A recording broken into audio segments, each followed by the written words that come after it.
So I've had a request for videos, yoga videos for people that hate yoga. And I'm conflicted. But the only thing I can say is you shouldn't be doing yoga because you think you should be doing yoga. You should do yoga because you want to do yoga and because you see the benefits from yoga. So if yoga is not beneficial to you, then don't do it. But I can guarantee you that you just haven't found the right teacher and that you just haven't found a form of yoga that works with your body and your schedule.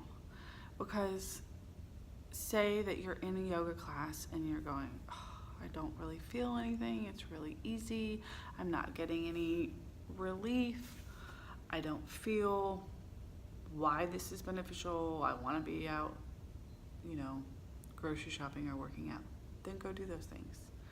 Because forcing you to be on the mat, it's just going to make you miserable, and it's going to make you grumpy and resent why you think you should be there. So maybe yoga is not the right time for you now, and maybe later you'll find it when you're in pain and you come back to yoga to help relieve pain.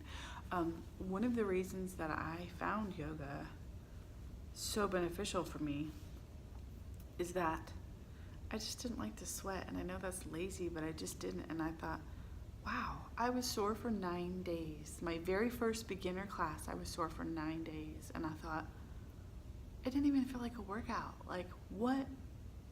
I was so flabbergasted is what hooked me. And I came back and I started teaching, I started coming as much as I could until I eventually became a teacher. But there's no reason you should do yoga if you don't want to do yoga. Just don't do it. And if you need yoga to be a faster paced, quicker, because you're of your attention span, then that's when you look up flow yoga, vinyasa yoga, or power yoga. Those are all things that are going to be very quick. And I personally don't care for those because I like to hold the pose long. I feel like I'll be in a pose. I'm just going to stretch while we're chatting here. I'll be in a pose in a fast-paced yoga class. And I'm like, okay, my foot's alignment, and I'm doing all these verbal or mental cues, and before I can even look down to see if my body's in the right spot, the teacher is calling out the next pose. So that's why I don't care for a fast-paced yoga class, and I'm not going to teach a fast-paced yoga class. I'm going to teach what works for my body and what works for my students.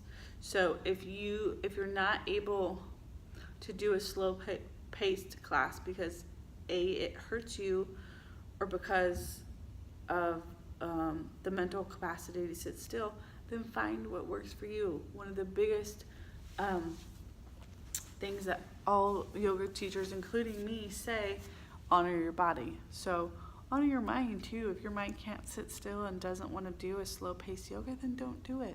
Just don't do it. Find what works for you.